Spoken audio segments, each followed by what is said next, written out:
Salam sahabat mahasiswa, selamat berjumpa lagi pada topik selanjutnya tentang fungsi perencanaan sumber daya manusia.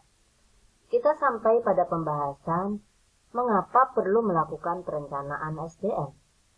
Nah, setelah mempelajari topik fungsi perencanaan SDM, sahabat mahasiswa diharapkan mampu menjelaskan pentingnya melakukan perencanaan sumber daya manusia dengan tepat.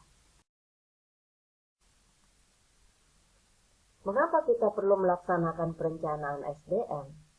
Ada beberapa alasan mengapa kita perlu melaksanakan fungsi perencanaan SDM. Yang pertama adalah dalam rangka menjaga kualitas dan kuantitas karyawan. Bicara kualitas berarti bicara tentang kompetensi. Karyawan yang kita rekrut, yang kita miliki, diharapkan memiliki kompetensi yang sesuai dengan kebutuhan perusahaan. Jika bicara tentang kuantitas, berarti bicara dari aspek jumlah. Jumlah karyawan yang tersedia di perusahaan kita pas, tidak kurang, tidak lebih. Kemudian perencanaan SDM juga dapat menjamin ketersediaan tenaga kerja. Kita tahu bahwa kondisi karyawan itu sangat dinamis. Ada suatu saat, misalnya, karyawan yang memasuki usia pensiun. Ketika kita melakukan perencanaan SDM yang baik, maka menjelang karyawan tersebut akan pensiun, kita sudah mempersiapkan tenaga kerja pengganti agar pekerjaan di perusahaan terus bisa dilakukan dengan lancar dan baik. Aspek yang ketiga, alasan kita melaksanakan perencanaan SDM adalah menghindari tumpang tindih pekerjaan. Di bab-bab berikutnya nanti kita akan membahas apa yang disebut dengan analisa pekerjaan, di mana salah satu produk dari analisa pekerjaan itu adalah uraian pekerjaan. Nah, dalam uraian pekerjaan ini secara jelas disampaikan apa saja tugas dari masing-masing pekerjaan. Nah, dengan membuat perencanaan pekerjaan dari masing-masing fungsi karyawan, maka akan menghindari tumpang tindih pekerjaan. Fungsi yang keempat, kita melaksanakan perencanaan SDM adalah untuk mempermudah koordinasi. Dalam perencanaan SDM, itu termasuk bagaimana menyusun struktur organisasi.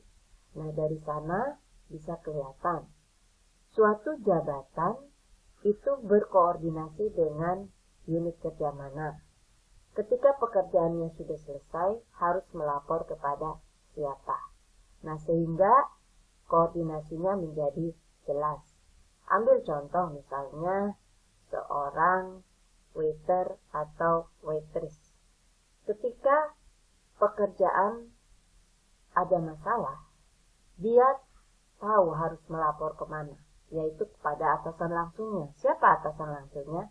Yaitu captain. Seperti itu. Ambil contoh lagi di bagian front office, staff resepsionis. Ketika dia menangani tamu yang check out, dia tahu harus berkoordinasi dengan siapa. Misalnya, untuk memberitahukan bahwa tamu check out ini diinformasikan kepada bagian housekeeping. Sehingga bagian housekeeping siap untuk membersihkan kamar tersebut. Koordinasi di dalam unit kerjanya, dia tahu dia harus berkoordinasi dengan atasan langsungnya, yaitu head receptionist. Nah, manfaat lain dari pelaksanaan perencanaan SDM adalah menghindari kekurangan dan kelebihan karyawan. Ya, karena kalau seumpama karyawan kurang, operasional bisa terganggu. Kalau karyawan kelebihan, maka budget perusahaan untuk biaya karyawan menjadi berlebihan. Nah, perencanaan ini adalah fungsinya agar menjaga jumlah karyawan di dalam suatu perusahaan jumlahnya tepat, jumlahnya pas. Misalnya saja perencanaan untuk menghadapi peak season, misalnya pada bulan-bulan menghadapi liburan, pada akhir-akhir tahun, biasanya hotel atau restoran cenderung meningkat jumlah tamunya. Nah, dengan perencanaan SDM, maka para manajer bisa mengantisipasi keadaan ini.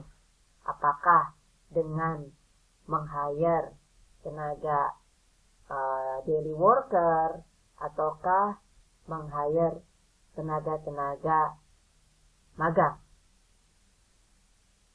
Yang terakhir, walaupun mungkin masih ada banyak lagi ya manfaat dari perencanaan SDM, tapi di sini kita batasi ada 6. Yang terakhir adalah sebagai acuan untuk mengelola SDM. Apa itu mengelola SDM? Yaitu dalam proses penarikan karyawan yang dikenal dengan rekrutmen, kemudian seleksi, memilih karyawan yang sudah melayangkan surat lamaran ke perusahaan kita, untuk pengembangan karyawan melalui program pelatihan, menetapkan kompensasi atau gaji, benefit, kemudian untuk pengintegrasian, untuk pemeliharaan karyawan, untuk mutasi, perpindahan karyawan, untuk menjaga kedisiplinan, serta mengelola pemberhentian karyawan. Jadi kita lihat di sini bahwa perencanaan SDM memang memegang peranan yang penting. Jika tidak, bisa jadi kita akan mendapatkan karyawan yang kurang bermutu. Jumlahnya terlalu sedikit atau jumlahnya terlalu banyak. Sehingga kalau jumlahnya terlalu sedikit, pekerjaan akan terhambat. Sementara kalau jumlahnya terlalu banyak, maka akan banyak pemborosan yang dilakukan oleh perusahaan. Nah, selain tumpang tindih pekerjaan akan menimbulkan konflik ya antar unit kerja, kemudian koordinasi yang tidak beres tentu akan menjadi masalah dalam pelaksanaan pekerjaan. Nah, sekarang kalian sudah mengerti ya mengenai kenapa sih kita perlu melaksanakan perencanaan SDM. Setelah mendapatkan informasi tentang manfaat menerapkan fungsi perencanaan sumber daya manusia, maka berikutnya adalah kita diskusi ya.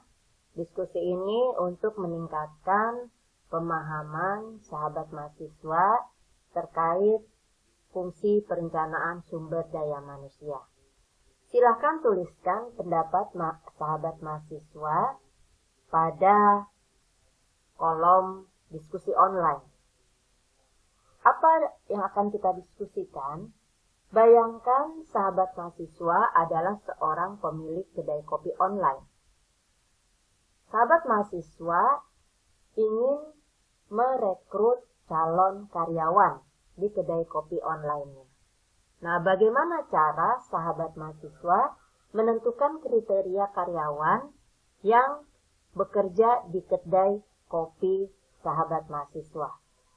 Silahkan tuliskan pendapat sahabat mahasiswa pada kolom diskusi online.